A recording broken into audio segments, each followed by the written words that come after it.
أنا كسرت معايير الطب التجميلي وجسمي مثالي. أنا عمري ما عملت عملية تجميل في وشي، ولكن عملت عملية صغيرة بسيطة كده ما تاخدش كام ساعة في وسطي. علشان كده بيقولوا عليها صاحبة أكبر وأعرض وسط. نسمع تصريحاتك نصدقك، نشوف صورك نستعجبك. مروة راتب عملت عمايل في شكلها وحولت نفسها من شخص لشخص تاني خالص، ومقتنعة إنها كده حلوة وبطبيعتها.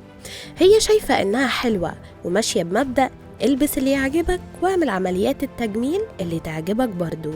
يعني الناس دي آخر حاجة في حساباتها. ما تتفاجئش من أي تصريح بتقوله مروة راتب وانت بتتفرج على الصور. يعني دي مش عمليات تجميل يا مروة، أبدا. يهديكي يرضيكي، أبدا. صممت إنها جمالها ده جمال رباني. أهم حاجة الثقة بالنفس. ده غير عروض الجواز اللي بتجيلها بالهبل من 50,000 شاب عربي، وبمهور إيه ما أقولكوش.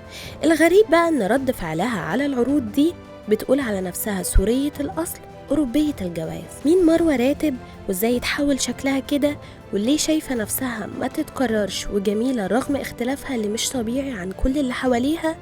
مش هتصدق التوليفة اللي عملتها دي من عمليات التجميل كلفتها كام.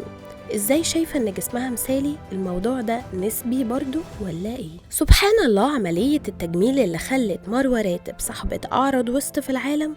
كل البنات شايفين ان دي لو موجودة عند اي بنت بيعتبروها دفوهات وممكن يتضايقوا منها. ده بيقولوا عليها الخفسة او العضلة النايمة.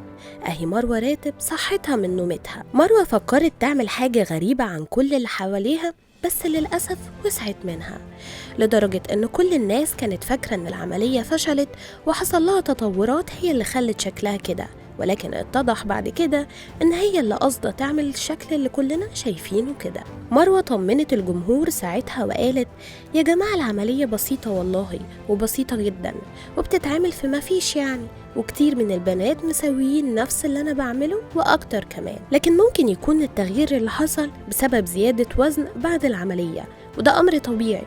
اللي هو مكبرين الموضوع ليه؟ ما كانتش عملية يعني. والليلة اللي عملتها دي كلها كلفتها حوالي 1,000,000 درهم، وده اللي قالته في فيديو ليها على سناب شات.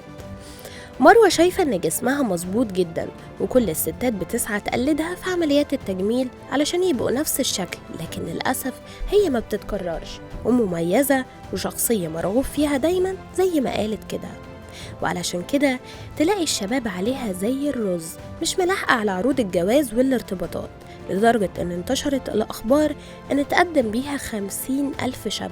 انت متخيل؟ ونفسنة البنات هنا اشتغلت ليه يعني؟ على ايه ده كله؟ امال لو شكلها حلو كان حصل ايه؟ كله بفلوسها تعمل اكتر من كده كمان. مروة قالت: انا اكتر انسانة بيجيلها عروض بمهور خيالية يوميا وارفضها، وده لاني شخصية مرغوبة للغاية ومميزة ومش بتكرر، وانها ما عندهاش وقت للجواز والشغل واخد كل وقتها. ما هي ممثلة وسورية كمان. بس خلي بالك، هي مش رافضة مبدأ الجواز قوي يعني. في شروط كده لو لقيتها هتبل الشربات، وألف ألف مبروك. يعني لو لقيت اللي يكون طبعا خلوق، أهم حاجة الأخلاق، ده اللي باقية. أكيد وسيم، لا استنى، الأهم بقى يكون غني. أيوة، مش هتقبل بمهر أقل من 20 مليون درهم إماراتي، بالمصري كده حوالي 150 مليون جنيه بس. ويا سلام بقى لو جبت لها بيت في لندن بالتحديد، لأن البيوت بتاعتها الملك اللي في الدول العربية مفيش أكتر منها. مروة راتب ممثلة سورية وعايشة في الإمارات، عندها حوالي 32 سنة.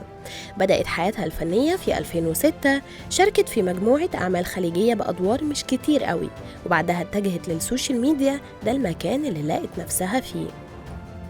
مروة وصفت نفسها بأنها أجمل نساء الكون والأشد فتنة، وقالت: إذا شفتوا حالات إغماء كتيرة في سلطنة عمان تنصدمون، لأنه شيء طبيعي لما تشوفون أجمل نساء الكون قدامكم. مروة راتب دايما مثيرة للجدل، ودايما بتتعرض للسخرية والتريقة على شكلها.